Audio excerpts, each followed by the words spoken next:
I love this level. Oh shit!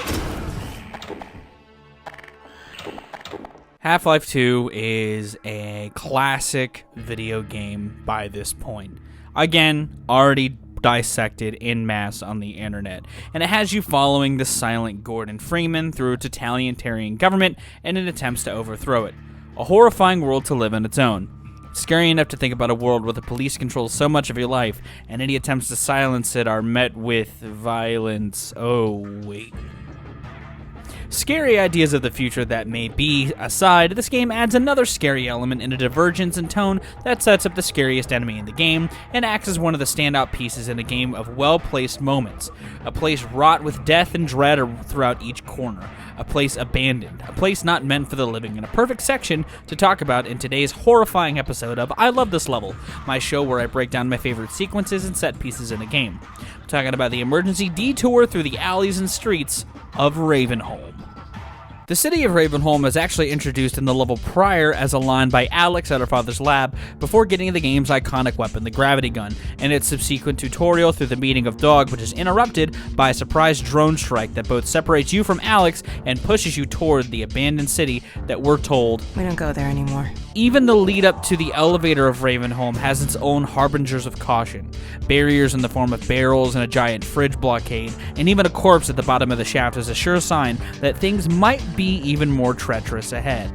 Immediately upon starting the chapter titled We Don't Go to Ravenholm makes that even more apparent when the music kicks in with this unnerving drone. Crows coat the area, and a pair of bodiless legs are seen dangling from a tree.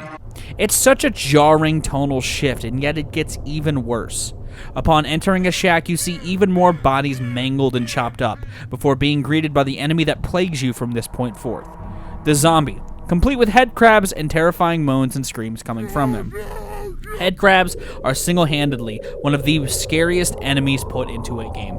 They're small, and with such a memorable design that seems like an offshoot of the facehugger from Alien, and the thinner ones can even almost take you out in one bite with their neurotoxin. They add such a different dynamic to this game, and the fact that they remain a lingering threat even after you leave this town is fantastic. Fun fact about the zombie screams too, when reversed, you hear cries for please and help, which...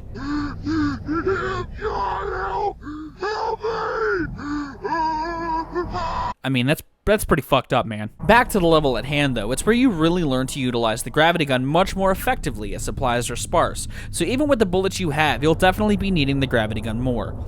Through saw blade tossing and explosive barrels, your key to survival seems intrinsically tied to this weapon. Making your way through Ravenholm, you see traps laid out seemingly by the city survivors left to help dispose of the undead in the form of propellers meant to cut them down and cars meant to crush them flat, among others. The story of Ravenholm is one of tragedy as well. It's an old mining town, hidden from the oppressive force of the Compound for the longest time. Once it was found, however, they decided to attack the small town in a much more torturous fashion. Not by bombs or fire, but by headcrab egg. It's the sole reason you see its citizens stalking and running around as the undead. As more screams fill the air, you also hear a voice. A sign of civilization in this town left to die. Following his voice, you're led to Father Grigori, a man who is the sole survivor of the destruction of the city, who understands your plight and even aids you throughout the tight hallways and alleyways across the city by providing supplementary fire and giving you tips as to setting up and avoiding his traps. After making your way through the city to its outskirts through the Reverend's Guide, you make your way to the edge of town, the graveyard, where you meet face to face. He physically guides you throughout the rest of your adventure to the mines beyond the graveyard, but he says he needs to stay behind because... A shepherd must tend to his flock, especially when they have grown unruly. After dealing with more horrors of the undead both above and below, you finally make your way to a world of light with the sun-crest skies. Sure, you're still in the world of Half-Life 2, but you definitely feel stronger and smarter having faced the horrors of Ravenholm. For this year's Halloween-themed level breakdown, I wanted to tackle a horror-centric level from a non-horror game, and it came down to two different levels that shaped the games in question after leaving it behind. While the subject that lost wasn't as good, I'd definitely still be down to cover it sometime in the future. Now, Ravenholm isn't the only iconic slice of Half-Life 2.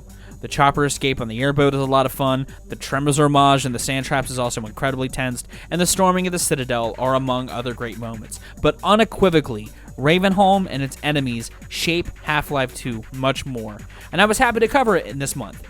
And if you enjoyed this particular episode of I Love This Level 2, be sure to give it a like. If you want to see more of my music gaming and general nerdery content, be sure to subscribe. Special thanks to my patrons. If you would like to join their ranks to get early access to content, exclusive content, or to help drive the community, it's linked in the description.